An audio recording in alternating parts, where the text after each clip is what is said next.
Hello, everyone. Welcome to today's panel discussion on Ethiopia's humanitarian crisis. I'm Eldon, a representative from the international community of the Red Cross. Joining me are Elena, Celine, and Joel, data consultants from the Big Company. They will be sharing their classification model and findings, which will help the Red Cross efficiently allocate aid and resources to the people of Ethiopia. With that, let us begin our discussion. Could you share about the classification your team has come up with? Thanks, Eldon. So I'll bring you through our classification model, which has considered 4 criteria in order to classify our IDP sites into low risk, medium risk, and high risk. So for a high risk site, they need to have a medium to high probability of disease outbreak and an insecure water source. For a medium risk site, they need to have a medium to high probability of disease outbreak, they have a secure water source, and they require medicine to be provided. That is medium risk. Or if they don't need medicine to be provided, but their site is relatively inaccessible, they are still considered medium risk. For low risk, either they have a low probability of disease outbreak, or they have a medium to high probability of disease outbreak, but they have a secure water source, enough medical provisions, and their site is relatively accessible. Now, transforming this into our VBA code, we can refer to the Excel code below.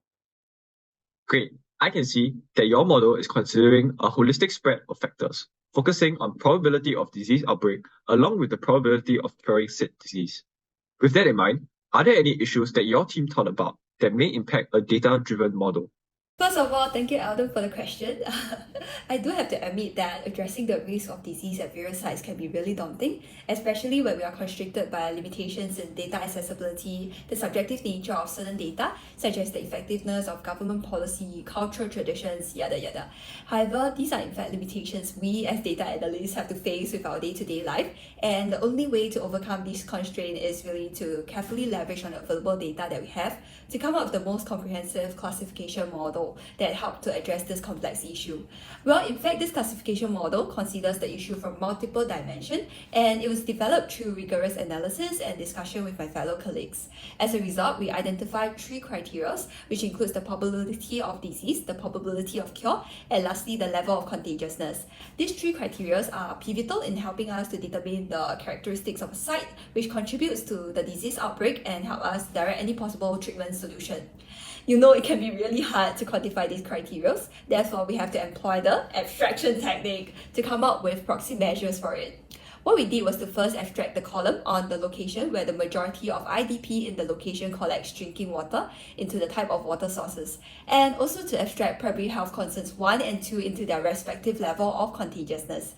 Well, in fact, we also abstracted the column on medical requirement and the site's accessibility. This abstracted column, they serve as really good indication for defining the criteria in determining the disease risk of a site.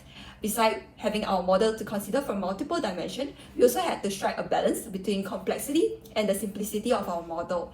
It is important to avoid overcomplicating or oversimplify our model with too stringent or too relaxed proxy measure in order to ensure the applicability and the generalizability of the model.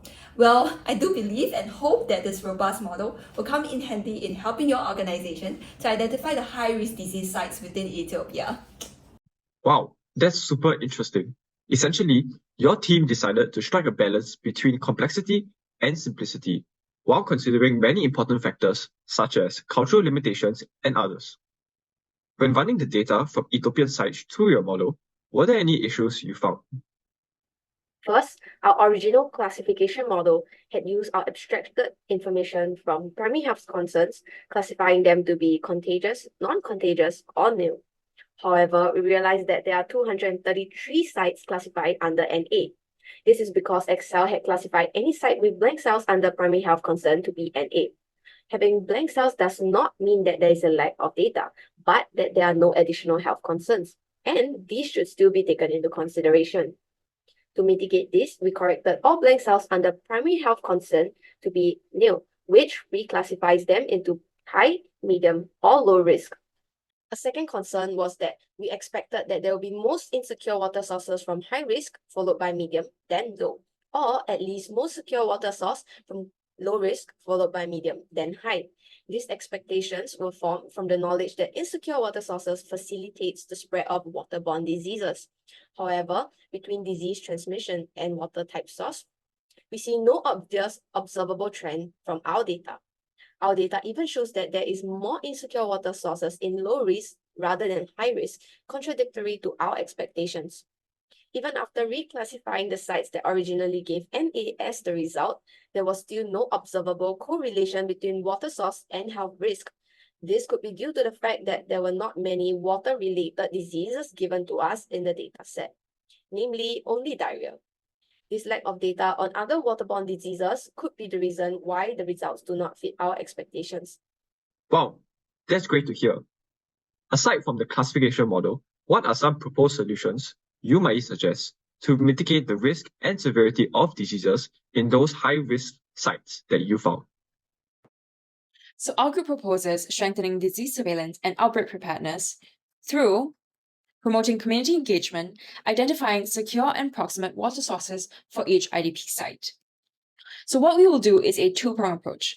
The first, we will establish a robust disease surveillance system and outbreak preparedness scheme by leveraging on existing data collection personnel. And for sites that have already indicated medical availability, we need to track and trace those medical suppliers and ensure that the local staff are knowledgeable on how to use them.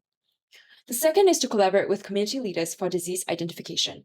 And so data collection surveyors can expand their questions to community culture and spirit and identify the community leaders.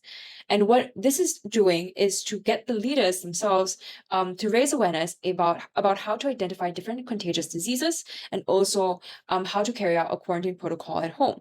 Now, it is important for the sustainability of our proposal that we root solutions in existing values of these displaced communities. It is also important for us to understand Ethiopian IDP dynamics. First, that they have a high return dynamic, so there's a lot of Ethiopian IDPs that would return to their places of origin, wherein our community-based approach will help a lot in reducing the number of recurring high-risk IDP sites. And second, that the Somali region has more displacements due to drought, and the Tigray region has more displacements due to conflict. And so we can expect the implementation of a community-based prong to be harder in the Tigray region. However, this will still mitigate the risk and severity of our disease, and our solution will be able to tackle both the prongs that we discussed earlier. I've got to say, I'm extremely impressed with your team's depth of research and thought about the subject matter.